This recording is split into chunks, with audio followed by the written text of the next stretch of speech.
دوسرے دن سے فرق یہ پڑا کہ جب وہ میرے سامنے سے گزرتی ہیں تو پلو وغیرہ سب سے اچھی طرح ڈھانپ لیتی ہیں۔ اس قیامت کا نظارہ کسی کو سامنے سے آتے دیکھ کر نہیں ہوتا، پیچھے سے دیکھ کر ہی کھلتا ہے۔ لیکن بعض خواتین جس انداز سے چہل قدمی کرتی ہیں اسے چہل قدمی کہنا مناسب ہوگا، یعنی لہتی لچکتی لہراتی لجاتی جگتی گجگامنی، پیچھے مڑ مڑ کے دیکھنا کہ اب بھی کوئی گھور رہا ہے یا سبھی مر گئے۔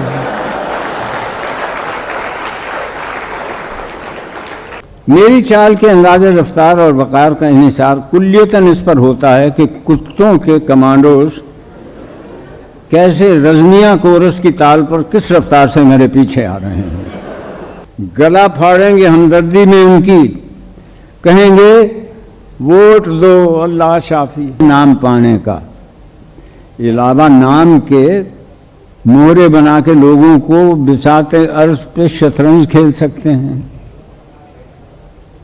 مگر یہ فن بھی میری دسترس سے باہر تھا۔ پھر اور کیا ہو، بہت کچھ خیال دوڑ آیا، علاوہ اس کے مجھے اور کچھ نہیں سوجھا۔ کریں گے فن سے ظلموں کی تلافی، سیاہی رہنما منبر پر چڑھ کر زبوں حالی کے مانگیں گے معافی۔ گلا پھاڑیں گے ہمدردی میں ان کی، کہیں گے ووٹ دو اللہ شافی۔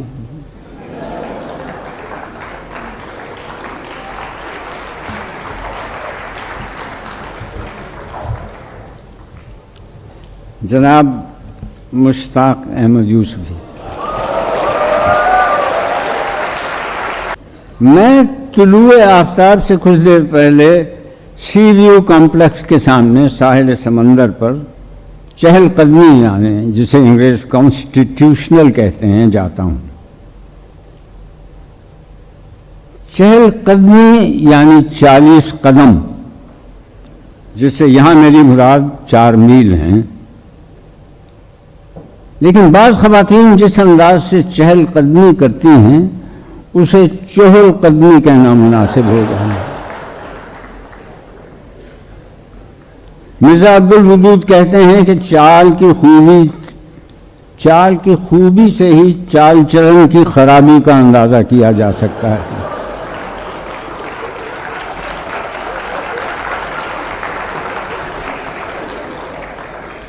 اس قیامت کا نظارہ کسی کو سامنے سے آتے دیکھ کر نہیں ہوتا، پیچھے سے دیکھ کر ہی کھلتا ہے۔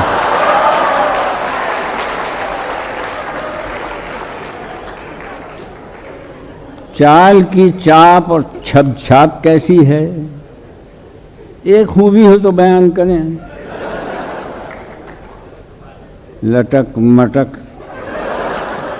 ٹھمک جھپک پینڈولم کی مانند دائیں سے بائیں،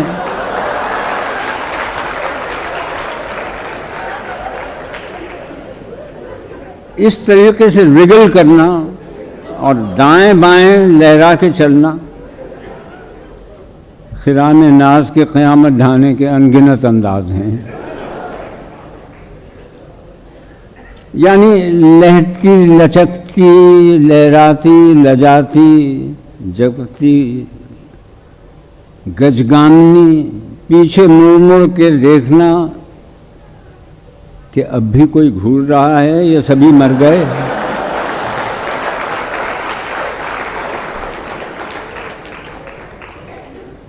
پیچھے مڑ کے دیکھنا ضروری تو نہیں، اس لیے کہ جوان اور خوبصورت عورت کی گدی میں نہایت حساس اور نظر شناس نسائی ریڈار ہوتا ہے۔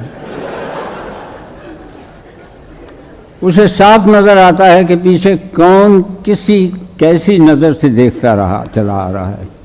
نذیر اکبر آبادی نے کیا خوب کہا ہے کہ آگا بھی کھل رہا ہے پیچھا بھی کھل رہا ہے، یہاں یوں بھی واہ واہ ہے اور وہ بھی واہ واہ ہے۔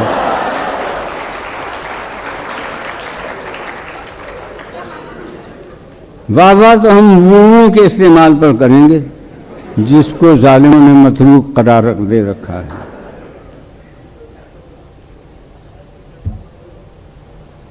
ہم تو سیدھے صبح واک کرنے جاتے ہیں.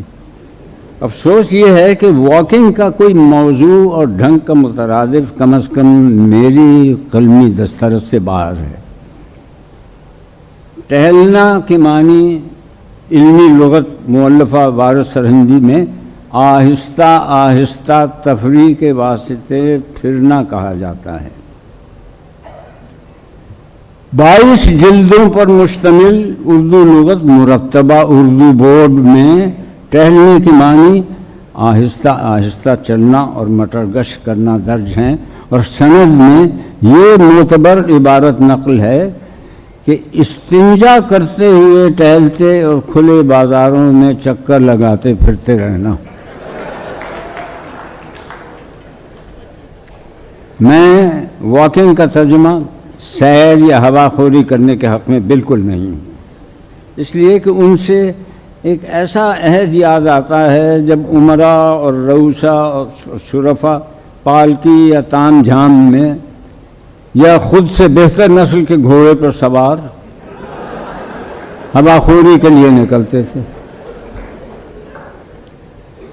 ہوا خوری کی اس لیے اور ہوا خور کی اصطلاح مجھے اس لیے بھی نہیں بھاتی کہ ایک دم ذہن میں خوری اور خور کی دوسری صورتوں اور قسموں کی طرف جاتا ہے، اور سب کے سب واحیات ہیں.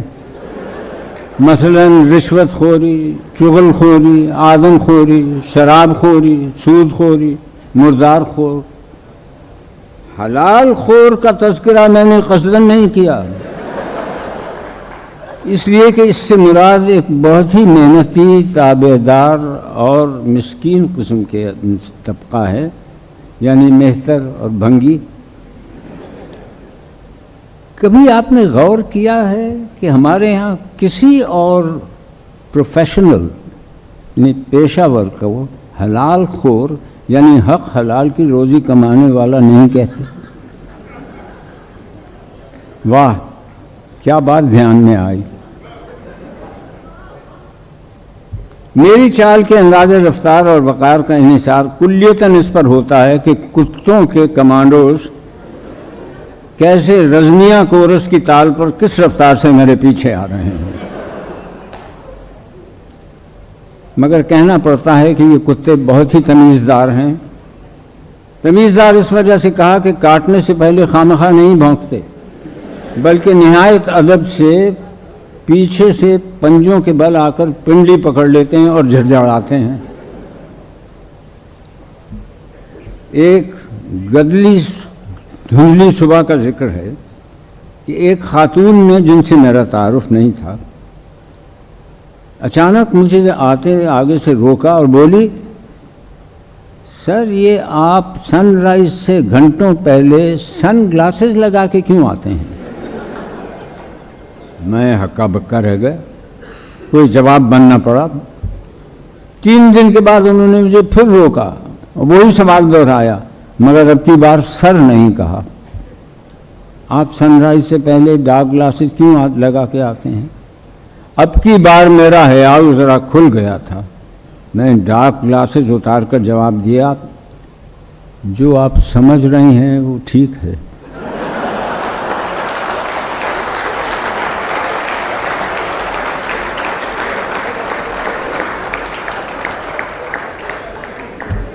دوسرے دن سے فرق یہ پڑا کہ جب وہ میرے سامنے سے گزرتی ہیں تو پلو وغیرہ سب سے اچھی طرح ڈھانپ لیتی. کچھ دن کے بعد نہ جانے ان کے دل میں کیا آئی کہ ڈارک گلاسز لگا کے آنے لگی. جی تو بہتیرا چاہا کہ مگر خیر. اسے واقعہ کہیے یا مجاہدہ کہیے یا مکالمہ کہیے، جو جی میں آئے کہیے. اس کے 2 ماہ بعد انہی خاتون کو اسی جگہ ایک کتے نے کاٹا. کتے سے یہاں میری مراد کتا ہی ہے.